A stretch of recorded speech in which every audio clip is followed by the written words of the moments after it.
Yeah, Nicole, and it is important to remember that the attack that happened on January 6th and then what happened in the incident here behind us on Friday are two very different attacks, especially in terms of how Capitol Security would prepare for something like that. But what they should have in common, according to people who are now tasked with improving the Capitol Security, is that both should be sort of a kickstart to Congress, that they can't be dragging their feet on making improvements to security, but that they have to act now.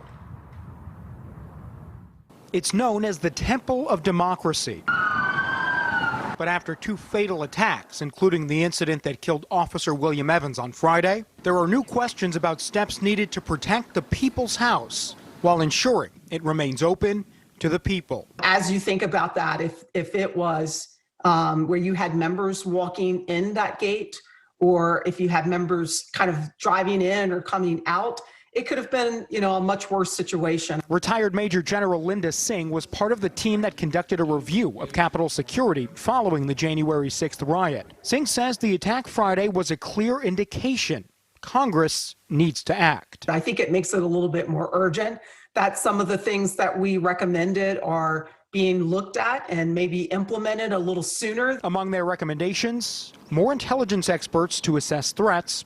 In an emergency, giving the chief authority to request help from other agencies without approval from the Capitol Police Board. And perhaps most important, that Capitol Police need to hire about 850 more officers. Sunday, the Capitol Police Union president warned of low morale on the force, saying in the next 3 to 5 years, we have another 500 officers who will be eligible to retire. Many of these officers could put in their retirement papers tomorrow. I've had many younger officers confide in me that they're actively looking at other agencies and departments right now. Many of these recommendations, however, depend on Congress. The security fence now, do you think that parts of it should be back up? No. I think that there are other ways of providing the security. Many members of Congress say reinstalling the 8-foot barbed wire fence isn't the answer. Instead, Democrat John Garamendi says lawmakers should act quickly on the task force recommendations. On January 6th, the Capitol became a target, and it's going to be that way for a while. This most recent incident was a wake-up call.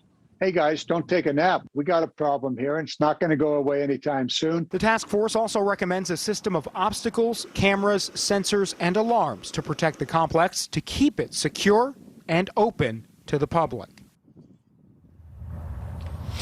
And right here you see there have been flowers dropped off this sort of makeshift memorial just next to the spot where Officer William Evans lost his life here. The reason that people are allowed to come and bring these is because that security fence was brought down. This was not an area where anybody could just walk a few weeks ago. And so that call is very real for lawmakers when they say that they want to both improve the security but keep the people's house open to the people, open to the public. They think they can do that with some advances in security, and at the same time, while they're keeping it safe and upgrading, also keep it clear so their family and everybody in the public can come to visit. Reporting live tonight in the nation's capital, Joe Khalil, NewsNation.